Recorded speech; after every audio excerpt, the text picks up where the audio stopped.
आप सबसे बहुत प्यार मिला। हमारा अंतिम इच्छा भी पूरा हो गई। अब हमके जाए की इजाजत दी। बेटी, का तू हमने के साथ ना रह सकेलो? भूतनी के घर में रखब तो आपके घर केहू ना आई। वैसे भी दुनिया में जी भी आइल हा, ओकरा के एक न एक दिन जाए के ही हा।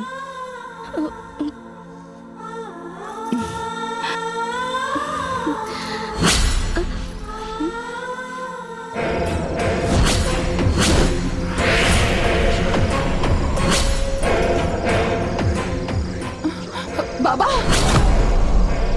हम आपके का बिगड़ने हैं जेकरा वजह से आप हमरा के कैद कर लेंगे। बाबा ना हमरा काम में रोड़ा डालत रहले हो। हम रजनमा के शादी हमेशा काटत रहनी हो। हम चाहत रहनी कि ओकर कोई औलाद पैदा ना होके। ये नाते साम दाम दान भेद सब करनी, यहाँ तक कि तोरे परिवार की हत्या भी करवोनी। हाँ, हम तोर और रजनमा का फोटो अखबार में देख ले रहनी हो। ये नाते एगो ट्रक वाला के सेट करनी और तोरा पूरा परिवार के हत्या करवा देनी। लेकिन वो दिन जब हम तोके रजनमा के साथ देखनी तो घबरा गई नहीं कि तय बच कैसे गईले। बाद में पंडितवा हमके बतौले कि तय आत्मा हवे। फिर ओकरा बाद भी हमरा कोनो तकलीफ ना रहे। जब तक तेरे परिवार के तकलीफ देते रहे तब तक तो ठीक रहा, लेकिन जब तेरे परिवार का साथ देवे लगले तब हमार माथा ठनकल। हमरा कई कदम उठावे के पड़ल। और सुन, तोरा के तो भस्म करवाई बेकरार, साथ साथ सुरभि के भी कहानी खत्म। हमार रहते तू ओकरा के कुछ ना कर पाइबे। जब यहाँ से निकल पाबू तब ना।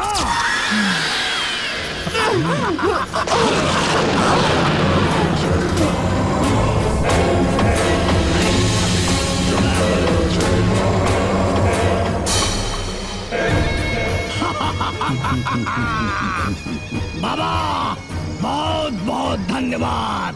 प्रणाम बाबा। रहुआ बर्तन माजिद बानी दी हम। अरे बैठा बैठा, अपने घर में तो करबे करेलू। देवर जी कहाँ गइल बाड़े? बाहर गइल बाड़न। चाय ली। अरे दुल्हन, बाकी के बर्तन लाके दे दा, हम धो दे। हाँ। अरे अरे दुल्हन, दुल्हन, अरे दीदी देखी ना कहाँ गई। अरे दुल्हन,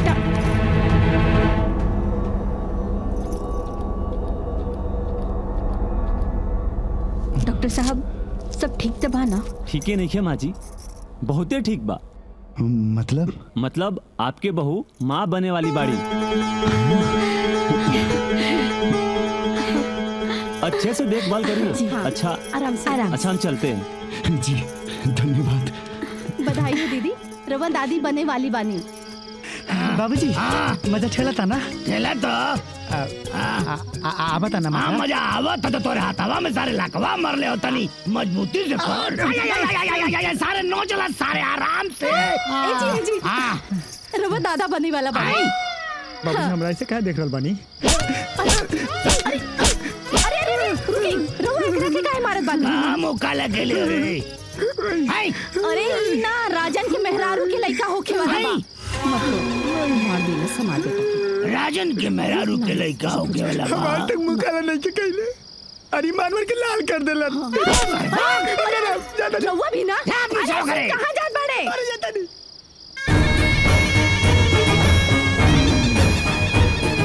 एक मतलब ही भाई कि अब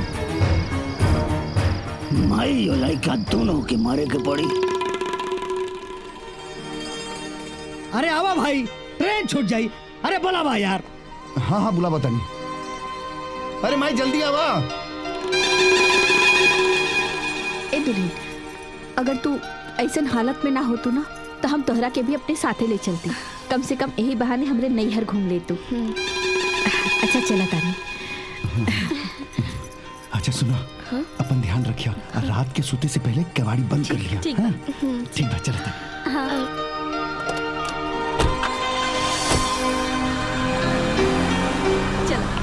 सही मौका बा आज के रात में अपने काम के अंजाम देने के।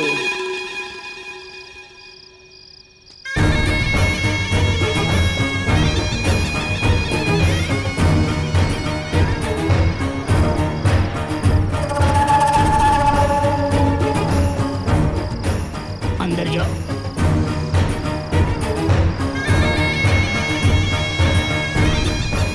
चल, बस, सारे की नौटंकी कर दो, चल।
चल गए चल गई नहीं।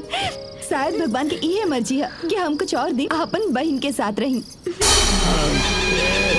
भाग ले रे भैया।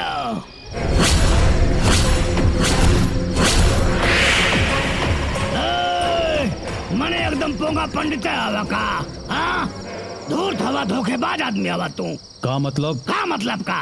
एक थे आत्मा तो से समर अल्लाह निकल गई तोरा डब्बा से बाहर। का मतलब? का मतलब का? डब्बा खोल के भाग गई, निकल गई। हाँ, किस देख क्या बतानी हम।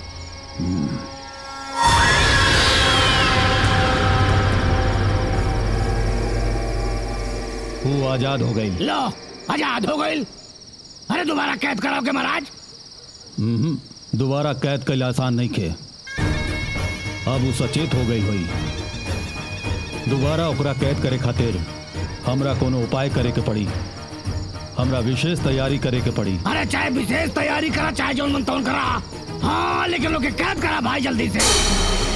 थोड़ा चक्कर में पड़ के हम ओके बता देनी तो करे माई बाबू के साथे हुकत हम कहले हई। अब तो और आक्रामक हो जाई महाराज। जब तक तू तैयारी करबे तब तक पहले खत्म कर दे हम केहू।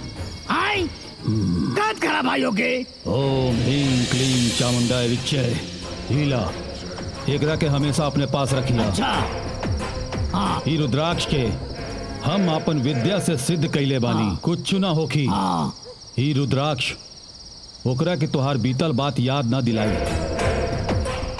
कौनो बात याद ना आई। विद्या से सिद्ध कैला के बाद हम दरस अमावस्या के दिन फिर से कैद कर ले। अमावस्या? अरे बाप रे बाप, माने अमावस्या तो बहुत दिनों तब तक तो कहानी खत्म हो जाए भाई। तो जल्दी करा कुछ। मुश्किल बात। दरअसल अमावस्या से पहले ओकरा कैद करल आसान नहीं खे। हे भगवान, तोरो लिए आसान नहीं के तो कौने बात का तांत्रिक हवा कहाँ फंसा हुआ। हम कौने पंगम फंस गए। अरे बाबा देखा था नहीं भाई, जल्दी हो सके तो कुछ करा नहीं तो मार कोशिश करत हमके। मर जा। नीतू, ए नीतू, पानी ले ले आवा। अरे माई हो। हाँ, माई पानी ली। खुश रहा। खुश रहा। जानता हूँ माई, काल रात घर में चोर घुस आए रहो। भाभी बड़ी भाग से बचल बाड़ी हो कनी से। अरे तू ठीक तो बाड़ू? कहीं चोट वोट तो ना लगल? ना, हम ठीक बानी। काहे ना कि नंदिनी दीदी टाइम से आके हमनी के बचा ली। नंदिनी? वो कब नहीं हमारा तिहे ना पता रहल कि एक बार फिर से बहू से मुलाकात हो जाई। हाँ, शायद भगवान की यह मर्जी है कि हम आप लोग के साथ और कुछ दिन रही। अरे ये तो बहुत बढ़िया बात बा। जाना तारू नंदिनी, सुरभि माँ बनने वाली बाड़ी। अब जबले बच्चा ना हो जाए तो हमनी के साथे रहिया। दीदी, ए दीदी, हाँ? पूरा गांव छठ करता। रवा ये बेर ना करब? हाँ, करे के तो सोचत रहनी हा, पकड़ दुल्हन के हालत ऐसन बा। माँ जी, हमरा घर में कबो कोनो औरत न रहली, यही से हम कबो छठ न कर पैनी। बाकी अब करल चाहता नहीं। बकीर ऐसन हालत में तू कैसे कर पैबू? हम कर ले। माँ जी आप करी, हम बानी ना, हम आपके सब काम में मदद करब। हाँ तो बस एक बार करल जाई। बोलो छठी मैया की जय। आराम से, अंतिम महीना चल रहा है तो कि बहुत ज्यादा अपन ख्याल रखे के होई। जब हमरे साथे जादू करनी दीदी हैं तो हमरा के कुछ सोचे के जरूरत नहीं है। लेकिन बच्चा हमार पेट में ना तोहर पेट में है, तो कि हमरा भरोसे पे ना रहे के है। ठीक बा। अच्छा एक बात बतावा, लड़का होई या लड़की? जवन भी कुछ होखे, हम चाहतानी कि रउआ जैसन नाक, रउआ जैसन आँख और रउआ के जैसन होठ, एकदम रउआ के जैसन। सीधा बोले ना कि हमार फोटोकॉपी चाहिए।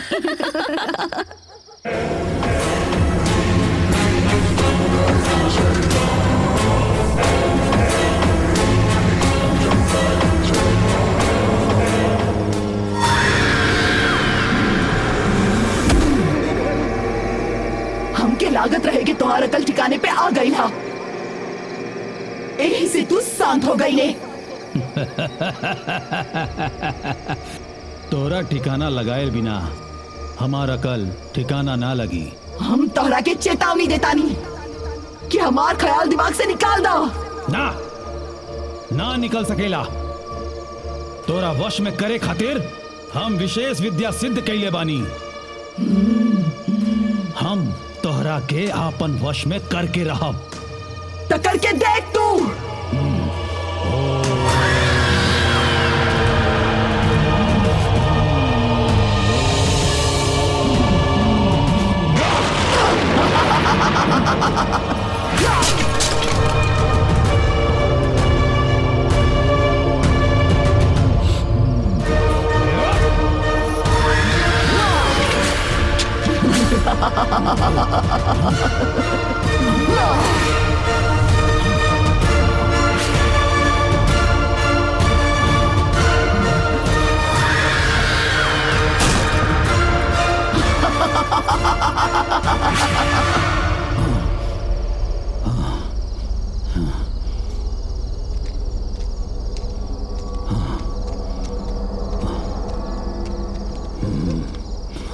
महाराज बालागी प्रणाम बाबा। महाराज पूजा पाठ के तो व्यवस्था हो गई लोई। तैयारी तो सब कुछ हो गई रहे, अच्छा मगर वो आत्मा आके सब तहस नहस कर देला। आई सब तहस नहस कर देले।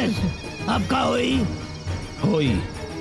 हम वो आत्मा के तो अपना वश में ना कर सकेनी। ओकर उपाय? हम ओकर शक्ति खत्म कर सकेनी। हाँ बिना दूसर शरीर के सहारा लिए। हाँ ओकर कोनो शक्ति हमनी पर काम ना कर पाई। अच्छा मतलब कि जब तक वो दूसरे शरीर में ना घुसी तब तक वो कुछ ना कर पाई। हाँ अच्छा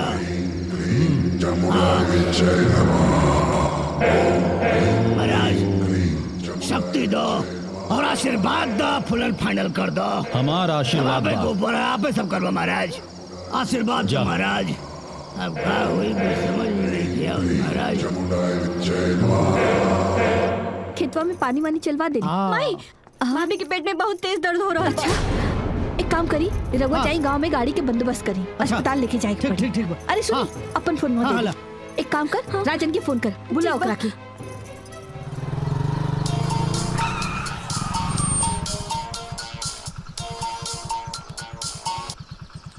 हाँ नहीं तू बोला। जल्दी से घरे आ जा, भाभी के हॉस्पिटल ले जाएगी बात। ठीक बा, हम अभी आ बताएंगे।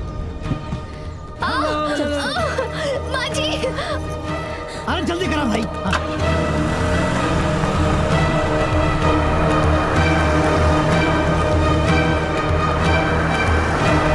अरे रास्ता में क्यों पड़ा? एक्सीडेंट हो गया हो। राजन जाके देखा। हम देखा तो नहीं बाबूजी।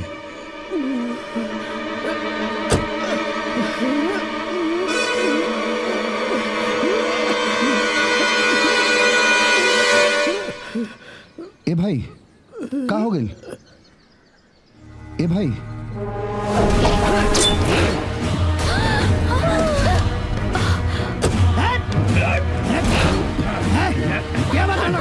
छोड़ दे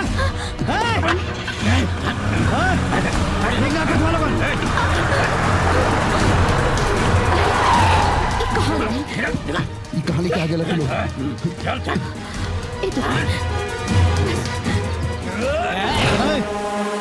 के हवा तो लगन और हमने की हवा कहाँ ले आइला प्रणाम भैया ये लोग लेके ना आयल हवे हम लेके आयल बनी ललन तू पागल हवे का रे तो के पता होना कि बहू के डिलीवरी के पेन हो रहल बा हॉस्पिटल लेके जा रहल बानी रास्ता छोड़ छोड़ अस्पताल ना बड़का भैया अस्पताल ना बहुत सीधे शमशान घाट जाई ई का कहल बड़ा चाचा अरे भतीजा जब सुनत रो वह बोलता नहीं इतना दिन से कलेजा में दबा के बैठल रहनी हो हाँ जमन देखवार तोहनी के आवत रहल हो शादी करे खातिर रस्तवा में हम ही काटत रहनी हो जाने से कि हम चाहत रहनी तोर शादी ना होके कोनो औलाद ना होके और तोने के संपत्ति पे हम राज करी कलेजा पे हमारे सांप लोड़त रहला और तोने के देखा देखी ससुर हमार मेहरारू हमारा के ताना मारत रहला हट साला लोग का देखत तारा निकाल बाहर सबके चल चल जिंदा वापस में तोने लोग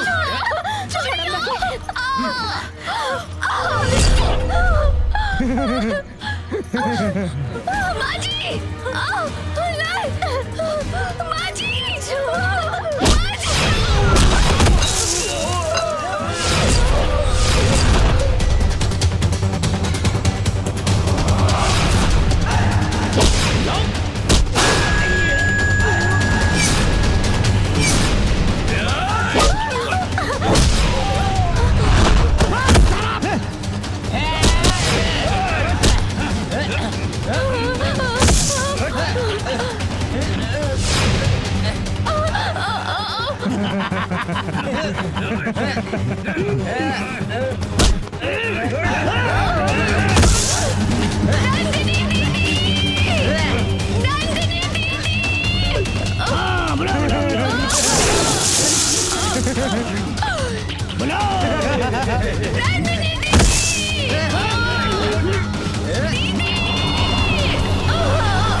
उठा बेटा उठा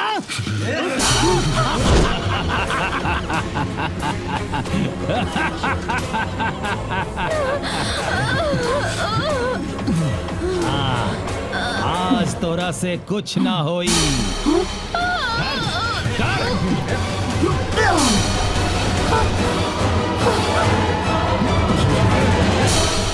का देखा तारा हाँ एकरा के जान से मार दा कहे टहनी के कटला से कुछ ना होखी अगर काटे के बना तो ई जड़ के काट दा कहे कि ही अगर बचल रह गई तो काल दूसर बियाह करके दूसर बच्चा पैदा कर ली बुझला इतना बड़ा आइडिया हमारे खोपड़ी में काहे ना आइल हो तंत्री अरे तू तो कुछ भी बड़ो ए भाई सही कहा था मार मार मार मार मार मार खत्म कर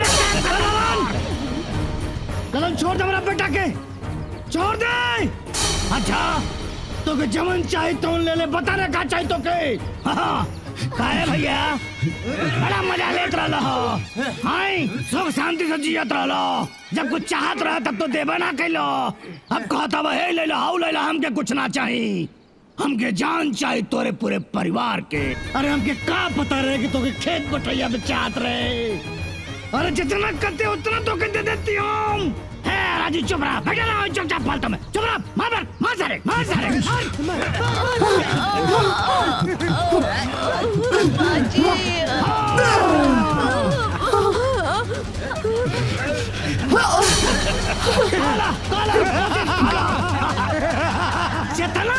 बाबूजी जब तक क्यों के देवे ना घुसी ना तब तक एकरा से कुछ ना होई ना बाबूजी। अरे सारे के मार डाला लोगन मार के सारे के। अरे सारे पापी ये बतावे के का जरूरत है। अरे साला फंसा देलो।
माफ कर दे हमरा से गलती हो गई अब हम कुछ ना करब। पहले भी मौका दे ले रही ना। हमरा के माफ कर दा हम बहुत बड़ा पापी बानी हमरा के जाए था हम ओकर बहकावे में आ गई रहनी हमरा के माफ कर दा बन यहाँ से निकल जाओ। के माफ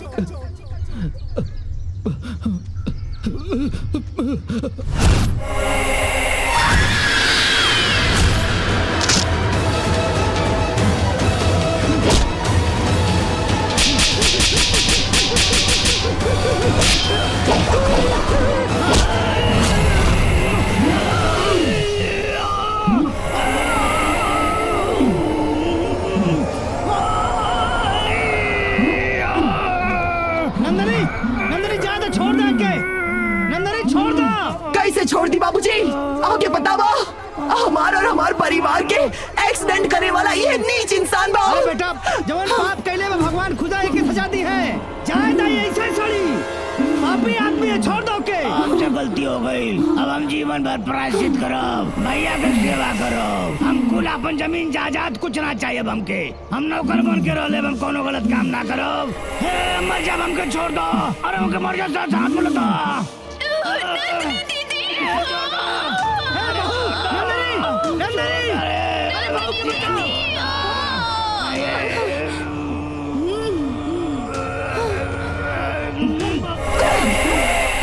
जा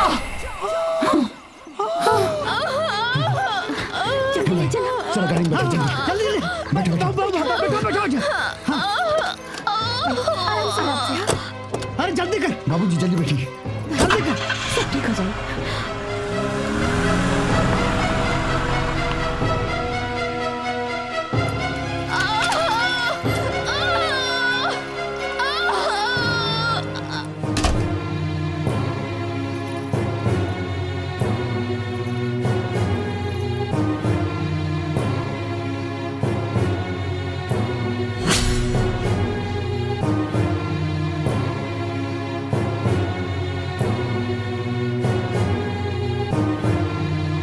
सुरभि कहाँ बड़ी? सुरभि अंदर गए हैं हॉस्पिटल में।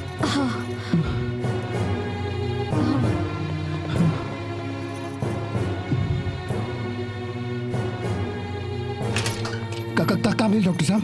घबराइए मत, मुबारक हो, बेटी हुई है। आप लोग अंदर जाके मिल सकते हैं। अरे वाह, आ जाओ भाई आ जाओ। चला। ठीक तो गाड़ी में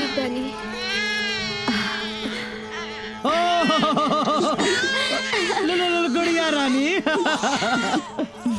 आज तू न रहतू तो हमनी के परिवार में खुशी न रहित। नंदिनी दीदी देखी एकदम रउआ पे गई बिया। आज हमार वापस आवे के मकसद पूरा हो गइल माँ जी। अब हम चलतानी। हम तोहरा से एगो चीज मांगी, तू मना तो ना करबू ना? हम एगो आत्मा है माँ जी। हम आपके भला का दे सकतानी? तू अपन नाम देता, हम अपना पोती के नाम नंदिनी रखब।